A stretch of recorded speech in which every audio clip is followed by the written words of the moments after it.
একবার আপনি দুবার তো বলি নাই। কোথায় বলেছেন? আপনি কোথায় বলেছেন বলতে আমি আপনার কথা বলছি না, বাংলাদেশের সংবাদ গণমাধ্যমগুলো সেই ভূমিকা পালন করেছে আপনি বলছেন। স্যার স্যার আপনি দেখেন, আমি আমি আমি ইয়ার জন্য বলি স্যার, রূপপুরে যে বালিশের এত বড় একটা অন্যায় হয়েছে, সোনার মধ্যে যে স্যার এত বড় খাদ হয়েছে স্যার, আমরা এই সরকারের অন্যায় যা কিছু জানি 5 আগস্ট আগে তো গণমাধ্যম থেকেই জানি স্যার। গণমাধ্যম শেখ হাসিনার কাছে গিয়া তার দায়িত্ব পালন করে নাই, কিছু কিছু কেউ কেউ করে নাই, কিন্তু কেউ কেউ তো স্যার করছেই।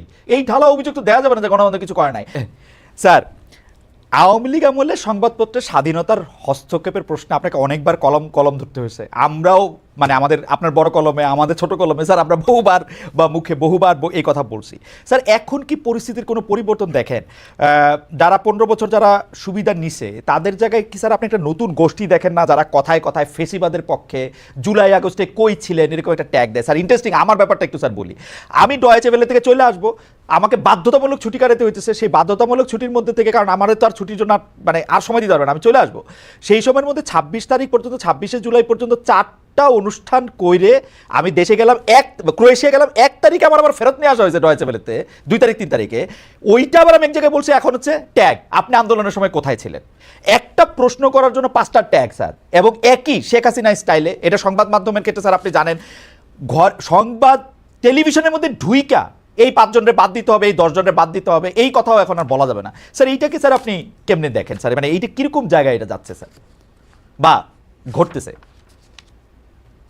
সব ঘটনাই প্রীতিকর হচ্ছে তা না, আমি ব্যক্তিগত বিষয়গুলোর মধ্যে যাব না, সেটা আপনার বা আমার জারি হোক। প্রশ্নটা হচ্ছে যে, এবং এই ধরনের প্রশ্নটা আমার খুব পছন্দের প্রশ্ন, কোথায় ছিলেন কি, এটা কে কোথায় ছিল সেটা তার ভূমিকা দিয়ে বোঝা যাবে, গেছে। এটা আপনিই খুঁজে বের করুন, মানে আমাকে কেউ যদি বলে কোথায় ছিলি, তো কোথায় ছিলাম এটা আপনি খুঁজে বের করুন, আমি কোথায় ছিলাম সেটা তো প্রশ্ন। প্রশ্নটা হচ্ছে যে আপনি যে পরিস্থিতির কথা বলছেন সেই পরিস্থিতিটা হচ্ছে যে বিভিন্ন রকম অপ্রীতিকর ঘটনাগুলো ঘটছে, যেগুলো স্বাধীন সাংবাদিকতার জন্য হুমকি হয়ে উঠছে, তাই তো? তো সেটা উদ্বেগজনক।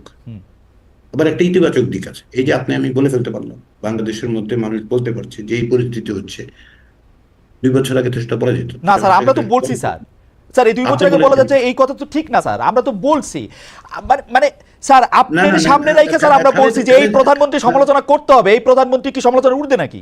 100 বার তাই বলছি স্যার, একবার আপনি দুবার তো তো বলি নাই। কোথায় বলেছেন? আপনি কোথায় বলেছেন বলতে আমি আপনার কথা বলছি না, বাংলাদেশের সংবাদ গণমাধ্যমগুলো সেই ভূমিকা পালন করেছে আপনি বলছেন। স্যার স্যার আপনি দেখেন, আমি আমি আমি ইয়ার জন্য বলি স্যার, রূপপুরে যে বালিশের এত বড় একটা অন্যায় হয়েছে, সোনার মধ্যে যে স্যার এত বড় খাদ হয়েছে স্যার, আমরা এই সরকারের অন্যায় যা কিছু জানি 5 আগস্ট আগে তো গণমাধ্যম থেকেই জানি স্যার। গণমাধ্যম শেখ হাসিনার কাছে গিয়া তার দায়িত্ব পালন করে নাই, কিছু কিছু কেউ কেউ করে নাই, কিন্তু কেউ কেউ তো স্যার করছেই। এই ঢালা অভিযোগ তো দেওয়া যাবে না যে গণমাধ্যম কিছু করে নাই। স্যার আপনাকেও যখন স্যার আমি আগে ইন্টারভিউ করছি, আপনি যখন স্যার লিখছেন, আপনি তো স্যার প্রথমত লিখছেন, কোনটা আপনি লিখেন না আপনি স্যার বলেন স্যার শেখ হাসিনার কোনটা আমলে? লিখে নেই আপনি জানতে চান? জি স্যার বলেন তো স্যার, খালেদ জানতে চান? বলেন তো স্যার। আমার একটা বই আছে অটোক্রেটাইজেশন সম্পর্কে, যেটা বাংলাদেশের কোনো পাবলিশারের পক্ষে ছাপা সম্ভব হতো না, যেটা রাকলেস থেকে ছাপা হয়েছে 2019 জুলাই মাসে, voting in hybrid regime, G sir. যেটা ইসে আপনার প্যালগ্রেড থেকে বেরিয়েছে। আপনার কি মনে হয় ঢাকার কোনো পাবলিশার সেটা ছাপতে কিন্তু পারতো? স্যার আপনি তো কলামে লিখছেন, আমরা যখন জিজ্ঞেস করছি আপনি তো বলছেন হয়তো। হ্যাঁ, কতটুকু বলেছি জি আপনি স্যার, বলেন। জি স্যার, যে ফরেন অ্যাফেয়ার্সে আমি লিখতে পেরেছি জি স্যার। যে মানে কোয়াইট স্লাইড অটোক্রেসি, তাই তো? আপনি বলেন তো আমাকে, ডেইলি স্টার বলেন, সান বলেন, অমুক বলেন, তমুক বলেন, ছাপতে পারতেন? আমি পারিনি, আপনারা পেরে থাকতে পারেন, আমি পারি নাই। আমাকে ফরেন অ্যাফেয়ার্সে লিখতে হয়েছে, আমাকে ডিপ্লোম্যাটে জানুয়ারি মাসে লিখে দেখাতে হয়েছে যে ওয়েপনাইজেশন অফ জুডিশিয়ারি কিভাবে ওয়েপনাইজ করা হয়েছে।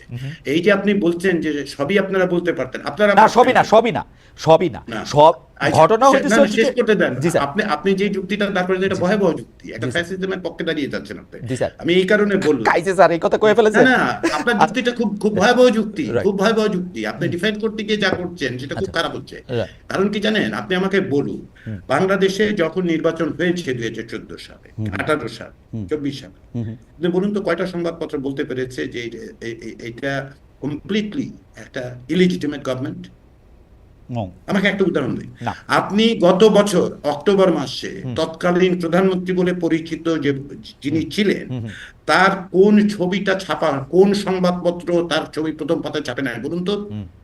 বলুন আমাকে। Right sir. আপনি আমাকে বলতেছেন তো যে গণমাধ্যম ভূমিকা পালন করেছে।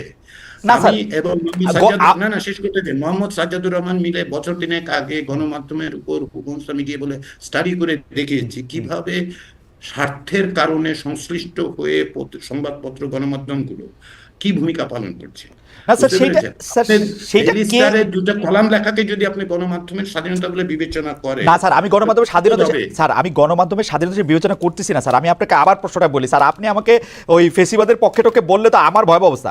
আমি বলি স্যার, আওয়ামী লীগ আমলে সংবাদ মাধ্যমের স্বাধীনতায় হস্তক্ষেপ ছিল, যেটার কথা স্যার আপনি লিখছেন, অসংখ্য লোক স্যার লিখছেন, আমরা এটা প্রমাণ দিতে পারবো স্যার। আপনি যেটা বললেন প্রথম পাতায় শেখ হাসিনা থেকে শুরু কইরা, সে মানে শেখ হাসিনার আমি আমি আমি এগুলি স্যার লম্বা তালিকা দিতে চাই না, মানে এমন কিছু নাই যে যেটা হয় নাই। আমাদের প্রশ্ন স্যার, আপনি পরিস্থিতির পরিবর্তনটা দেখেন কিনা স্যার? আমি খুব আগ্রহ নিয়ে পরিবর্তন দেখতে পাই। জি স্যার। তার অর্থ এই নয় যে পরিবর্তন 180 ডিগ্রি হয়ে গেছে এবং সমস্ত রকম স্বাধীনতা প্রতিষ্ঠিত, আমি কিন্তু তা বলছি না। জি স্যার। কিন্তু পরিবর্তনটা দেখতে পাই যে যখন এই পরিস্থিতিগুলি তৈরি হয়েছে, আপনি বলুন যে এই যে এখন কিছুক্ষণ আগে বলুন কি গোয়েন্দা সংস্থার ভূমিকা নিয়ে কে যেন অভিযোগ করেছে, তো গোয়েন্দা সংস্থার ভূমিকাগুলো কি তখন ছিল না? ছিল তো, তাই তো? তখন কতটা বলতে পেরেছে দেশের মধ্যে, সেটা আপনাকে বিবেচনায় রাখতে হবে। গোয়েন্দা সংস্থার উদ্যোগে কোনো পত্রিকা দখলের ঘটনা ঘটে নাই, ঘটছে, ঘটছে। টেলিভিশন দখল। আপনি কি তখন লিখতে পেরেছেন? আপনি পেরেছেন কিনা আমি জানি না, আপনি বলতে আমি বাংলাদেশের কোন গণমাধ্যম লিখতে পেরেছে যে ব্যাংকগুলো গোয়েন্দা সংস্থাদের দ্বারা ইসে হচ্ছে, বন্দুক উঁচিয়ে শেখ হাসিনার স্যার, আমার দুর্ভাগ্য যা শেখ হাসিনার আমলের সাথে যদি আমাদের এখন তুলনা করতে হয়, তাহলে তো স্যার শুরু করেছেন। না না, আমি শুরু করিনি স্যার। আমি আমি বলতে চাইছি যে স্যার, না হাওয়েভার স্যার, এটা শেখ হাসিনার আমলের সাথে তুলনা করলে এইটা আমি মানে এইটা আমার মানে আমার এই তুলনা যদি আমি শুরু করে থাকি, এই তুলনা আমি শুরু করে থাকলে সেটা আমি করতে চাই না। না খালেদ, আপনি যখন বললেন যে শেখ হাসিনার আমলে আমরা লিখতে পারিনি অমুক তমুক, আপনি কি পরিবর্তন দেখতে পান? এখনো তো এই অবস্থা হচ্ছে, এইটাই কম্পারিজন, অ্যানালজিটা হচ্ছে এই ক্ষেত্রে কম্পারিজনের জায়গায় গিয়ে দাঁড়িয়ে। স্যার আমি খালি এই জায়গাটা স্যার, এইটা আমার কাছে আফসোসের মতো লাগে, যখন মতিউর রহমান চৌধুরী ভাই, মতিউর রহমান চৌধুরী ভাই মানবজমিনের সম্পাদক, তাকে আসলে শেখ হাসিনার শেষ সময় কোনো টেলিভিশন, তাকে উনি একটা অনুষ্ঠান উপস্থাপনা করতে, স্যার ওইটা তো উপস্থাপনা করতে দেয় হয় নাই, কোনো টেলিভিশনে উনি আসলে যাইতে পারতেন না, মানে বাংলাদেশের টেলিভিশনগুলি। উনি এখন বলতেছেন যে এই উপদেষ্টারা সবাই কি ফেরেশতা, তাদের বিরুদ্ধে কোনো একটা পত্রিকায় কোনো কিছু লেখা হয় না কেন? স্যার আমাদের সময় শেষ, প্রডিউসার বলতেছে সময় শেষ, এইটা নিয়ে স্যার আপনি একটা মন্তব্য শুনে আমরা শেষ করি আজকে স্যার। না, কেউই ফেরেশতা নয়, সেটা হতেই পারে। সমালোচনার জায়গাটা অবশ্যই থাকতে হবে। কেউ যদি সমালোচনার কথা ক্ষেত্রে বাধা দেয়, আমি তার প্রতিবাদ করি। আমি তো বলছি না যে পরিস্থিতি একেবারে সোনায় সোহাগায় পরিণত হয়েছে, বিভিন্ন রকম সমস্যা তো আছে, এবং সংবাদপত্রগুলো, অকস্মাৎ গণমাধ্যমগুলো স্বাধীন হওয়া খুব সম্ভব বলে আমার মনে হয় না। তার কারণ হচ্ছে মালিকানার কাঠামোটা তো রাতারাতি বদলে যায় নাই, তাই না? পলিটিক্যাল ইকোনমি অফ মিডিয়া তো আপনিও পড়েছেন, আমিও পড়ার চেষ্টা করেছি। তো ফলে এটা অকস্মাৎ হবে তা নয়। পরিস্থিতিটা যে এই যে সম্ভাবনাটা তৈরি হয়েছে, সেই সম্ভাবনার জায়গাটা কতটা বাস্তবায়িত হবে সেটা নির্ভর করবে যে এই রাজনৈতিক প্রক্রিয়াটা অব্যাহত রাখা যাচ্ছে কি যাচ্ছে না তার। Thank you so much sir. Professor Ali রিয়াজকে আমরা শুনছিলাম, সংবিধান সংস্কার এবং নানা প্রসঙ্গে তিনি কথা বলেছেন। প্রফেসর আলী রিয়াজ, আপনাকে অনেক ধন্যবাদ জানাতে চাই। আমাদের অনেক দর্শক আজকে আমাদের সাথে যুক্ত ছিলেন, মতামত পাঠিয়েছেন এবং আপনাকে দেখেছেন। আমরা নিশ্চয়ই আপনাকে আরও শুনবো, আরও আপনার সাথে কথা বলার সৌভাগ্য আমাদের হবে। সেই পর্যন্ত আমরা অন্য অতিথিদের সাথেও নিশ্চয়ই আমরা কথা বলবো। সেই নিয়ে কথা বলার জন্য আমরা দর্শকদের অনেক অনেক ধন্যবাদ এবং কৃতজ্ঞতা জানিয়ে শেষ করছি এখন। ধন্যবাদ।